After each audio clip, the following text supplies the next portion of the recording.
मेरे एक भाई बोल रहे थे कि ये सब हाईलाइट होने के लिए पब्लिसिटी स्टंट है। उस भाई को हम कैसे समझाएं? हालांकि मैंने उनका कमेंट डिलीट कर दिया है। उस भाई को हम कैसे समझाएं कि यदि हमको पब्लिसिटी स्टंट करके हाईलाइट होना होता तो हम किसी धर्म को लेकर हाईलाइट होते, किसी धर्म को टारगेट कर लेते, किसी जाति को टारगेट कर लेते, उसी पर बोलना शुरू कर देते, किसी पार्टी को टारगेट कर लेते। आजकल तो आम बात है कि बीजेपी को गाली दो तो कांग्रेस वाले सपोर्ट कर देंगे, कांग्रेस को गाली दो बीजेपी वाले सपोर्ट कर देंगे, आरजेडी को गाली दो बीजेपी वाले सपोर्ट कर देंगे, बीजेपी को गाली दो आरजेडी वाले सपोर्ट कर देंगे। ऐसे में हाईलाइट होना आसान है, लेकिन जिस रास्ते पे हम चल रहे हैं वहां पे समस्या आएगी। और मेरे भाई, आपने पहली बार बोला है, इसलिए आपको आश्वस्त करते हैं कि हम उन लोगों जैसा नहीं है कि जो साल भर में अपने आप को सन ऑफ बिहार करते हैं और कल होकर उन्हीं पार्टियों के गोद में जाकर बैठ जाते हैं जो पार्टियां बिहार को लूटने का काम करती है। जब उससे भी मेरा नहीं होता है कि लगता है कि अब टिकट नहीं मिलेगा, फिर किसी और पार्टी में चले जाते हैं और लोगों के विश्वास को लात मार देते हैं। तो मेरे भाई, मेरे अंदर चाहे लाख कमियां हो, लेकिन ये पब्लिसिटी स्टंट नहीं है। अगर ये केवल पब्लिसिटी स्टंट होता ना, तो हम भाई वहां वहां से लड़ के आए ना जहां से लोग उम्मीद तोड़ देते हैं। आप अपने घर से बाहर जाके अपने स्कूल में सही से नहीं बोल पाते होंगे, लेकिन हमने जब जरूरत पड़ा ना मेरा, बिहार बोर्ड के रीजनल ऑफिस में जाके घूंटा ठोक के अपना काम करा के आए हैं। चाहे जहां भी रहे, बागावत और बागी का नाम से ही रहे। तो मेरे भाई, मेरा जहां तक बात रहा ना, मुर्गा लड़ा के हम भी पब्लिसिटी स्टंट पा सकते हैं, ये कोई बड़ी बात नहीं है।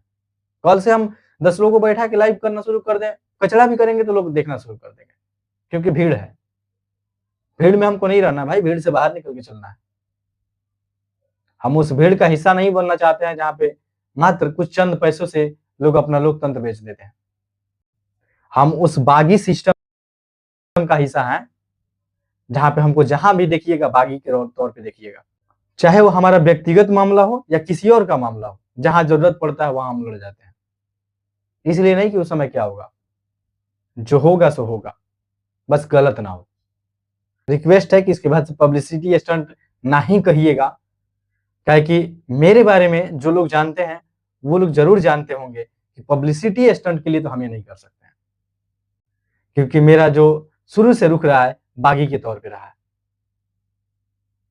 सिस्टम के खिलाफ हमेशा आवाज उठाते रहे और आज भी सिस्टम के खिलाफ आवाज उठाने के लिए ही खड़े हो। हम उस करप्ट सिस्टम के खिलाफ आवाज उठा रहे हैं ना अभी भाई, कि आज देखो बिहार की दुर्दशा कैसी हो गई है, जहां 500 से लेके और 10,000 तक वोट बिका। वोटों की जब खरीद बिक्री चल रही थी, उस समय लोकतंत्र का रखवाला चुनाव आयोग सोया हुआ था और अपने आप को चौथी पिलर कहने वाली मीडिया नेताओं से उनके खाने की वैरायटी पूछ रही थी कि नेताजी कौन से वैरायटी का खाना खाते हैं, उनको कौन कौन सी गाड़ी पर चढ़ना पसंद है। कतई कोई मीडिया ये नहीं पूछा कि जब आप राजनीति में आने से पहले आपके पास संपत्ति इतनी थी, उसके बाद आपका संपत्ति कई सौ गुना बढ़ गया, ये कैसे हुआ और ये चमत्कार कैसे हुआ। क्या ये सिस्टम बिहार के सभी लोगों तक नहीं पहुंचाया जा सकता है कि जैसे आप 10 साल पहले आए, आपके पास 100 करोड़ की संपत्ति थी, आज 10,000 करोड़ की है, और ठीक वैसे ही आम जनता के पास मान लीजिए 10 लाख की संपत्ति है, तो कम से कम 100 करोड़ की तो होनी चाहिए थी। आप ही के अगर अनुसार बढ़ती तो 100 करोड़ की होनी चाहिए थी, लेकिन नहीं हो पाई। हम ऐसे सिस्टम के खिलाफ आवाज उठा रहे हैं। ऐसे करप्ट मीडिया, करप्ट ही कहेंगे, क्योंकि आप देख फिरते नेताजी लोग मीडिया के जेब में पैसा डाल देते हैं, क्योंकि उनको पता है कि नहीं डालेंगे तो कुछ खराब छप जाएगा, कुछ खराब बोल दिया जाएगा। ऐसे बिहार में हम लोग जी रहे हैं। खबरों को आप सच्चाई से बिल्कुल मत तोलिए, क्योंकि जिन खबरों को आप देखते हैं ना, मीडिया और वहां के जिस भी जगह का खबर रहता है ना, वहां के लोकल लोगों का पहले सामंजस्य नहीं रहता है। क्योंकि जो मीडिया दिखाती है वो किसी विशेष व्यक्ति के दबाव में आके दिखाती है या पैसों के बल पे दिखाती है, लेकिन जो वहां के लोकल लोग होते हैं वो परिस्थितियों को समझ पाते हैं।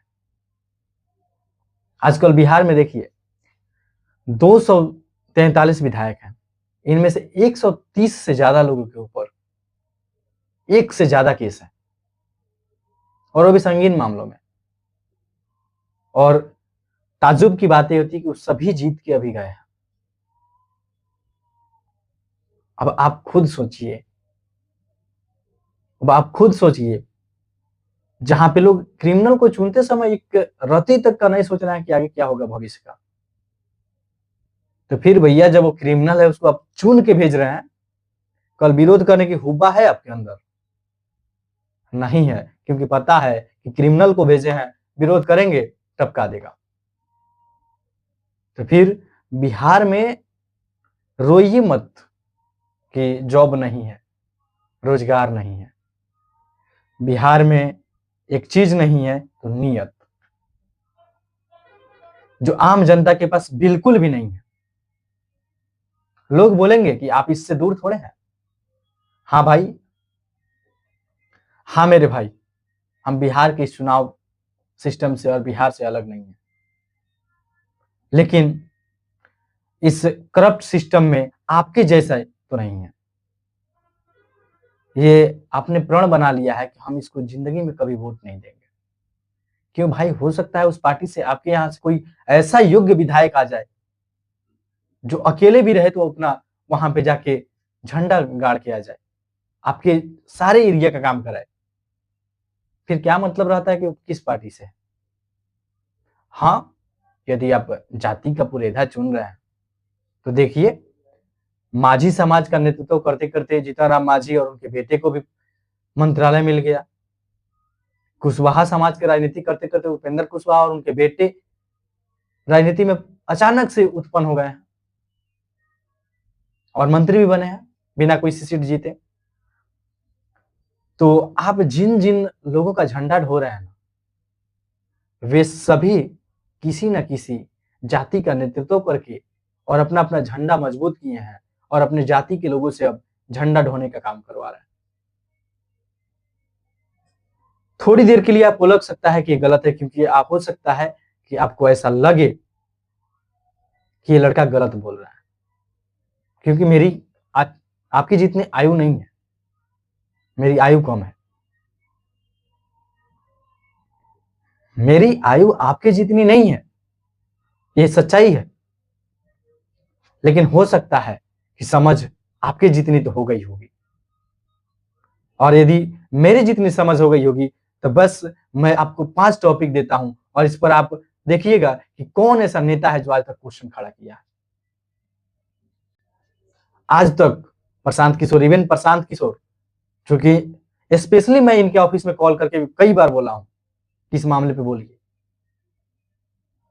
एक 2015 में भारत सरकार एक एप्लीकेशन लॉन्च करती है प्रधानमंत्री के ही नेतृत्व में, डिजी लॉकर।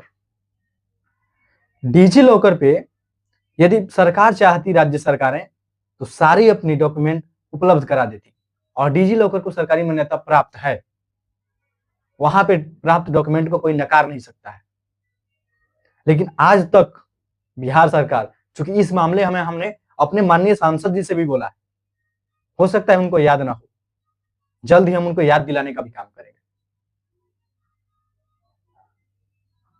क्योंकि हमको मतलब नहीं है सत्ता में कौन है, हमको काम चाहिए। जो काम करेंगे उनके साथ हम खड़े हैं, जो काम नहीं करेंगे उनसे हम क्वेश्चन करते रहेंगे। डिजी लॉकर है ना, पहला है डिजी लॉकर। इस पर आज तक कोई भी नेता को अगर आप सुने होंगे बोलते हुए कि सर बिहार की जितने भी जो स्कूली दस्तावेज है उसको डिजी लॉकर पे उपलब्ध कराया जाए, ताकि जिसको लेने के लिए बच्चों को 500, 1000 और 1500 रुपया देना पड़ता है, वो मुफ्त में मिले। ऐसा आज तक अगर कोई किया हो, कोई बोला हो, तब कहिएगा। दूसरा मुद्दा आता है खेत खतियान और जो जमीन संबंधी दस्तावेज है, इसको लेकर आपने अभी तक, आप एक जमीन जाते हैं लिखवाने तो उसके लिए आप सरकार को अच्छी खासी रकम देते हैं। सरकार ने उसको पहल दिखाया कि हम उसको ऑनलाइन करेंगे, जिसमें यदि आपके नाम से किसी और के नाम पे ट्रांसफर शो करेगा, जमीन की गड़बड़ी नहीं होगी। लेकिन आप सोचिए कि यदि जमीन की गड़बड़ी इसी स्तर पे है, इतनी सारी पैसा ली जाती है, तारीख पे तारीख चलता है, तब जाके एक छोटी छोटी मामला सॉल्व होता है। जब तक एक जमीन का केस सॉल्व होता है तब तक दूसरा जमीन उस केस को लड़ने में बिक चुका होता है। ये बिहार की सिस्टम है, लेकिन इस पर आज तक किसी नेता ने नहीं बोला। आगे बात करेंगे, थाने में आपको बिना मतलब के कौन अधिकार दिया है उनको टॉर्चर करने का? क्योंकि बिहार में ज्यादातर कोई ऐसा व्यक्ति नहीं है जो पेशेवर अपराधी हो या कोई ऐसा दुर्दांत अपराधी हो जिसको टॉर्चर करके कुछ नया उगलवाया जा सके।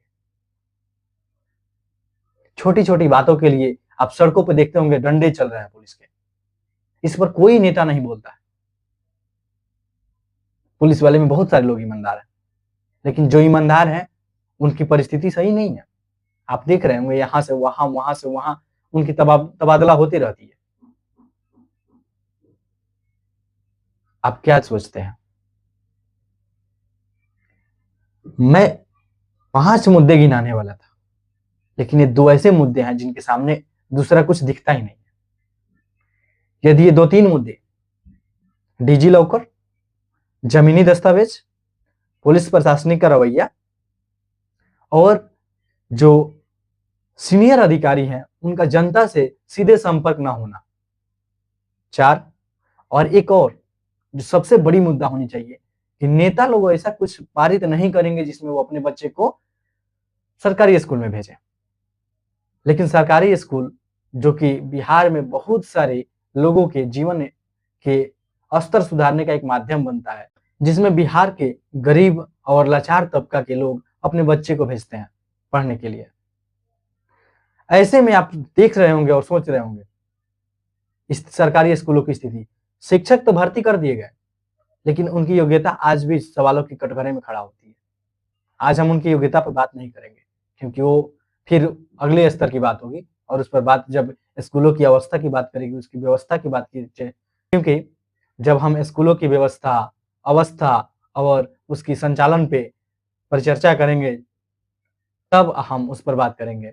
अभी हमारा बात का लक्ष्य ये था कि स्कूलों की जो परिस्थिति है उसे आज तक कोई नेता ये नहीं बोला कि जब हम सरकार में आएंगे, जब हम सत्ता में आएंगे तो क्या करेंगे कि सरकारी जो कर्मचारी, सभी कर्मचारी नहीं, सरकारी कर्मचारी जो व्यक्ति शिक्षा से संबंधित है उसका बच्चा सरकारी स्कूल में ही पढ़ेगा।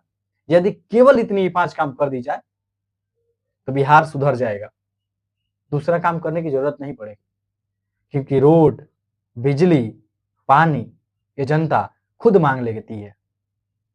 नहीं देने पर नेताओं को रास्ते भी दिखा देती है कि जिस पैर से आए थे, जिस डगर से आए थे, उस डगर को निकलिए। पर बात ये नहीं है, हो सकता है कि आपको अच्छी नहीं लगी हो, लेकिन ये 5 सवाल, डिजी लॉकर, जमीनी कागजात,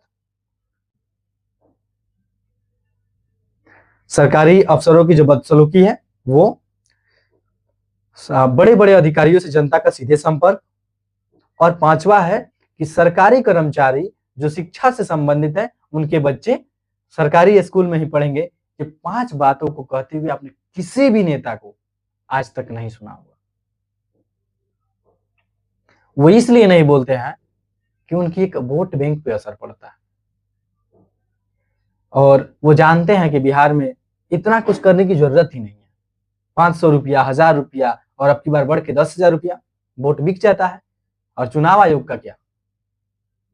ऐसी तो स्थिति में चुनाव आयोग की मंशा पर ही पूरी सवाल खड़ा हो जाता है कि आचार संहिता में पैसा बंटते रहा और चुनाव आयोग चुपचाप मौनी बाबा बन के देखते रहा।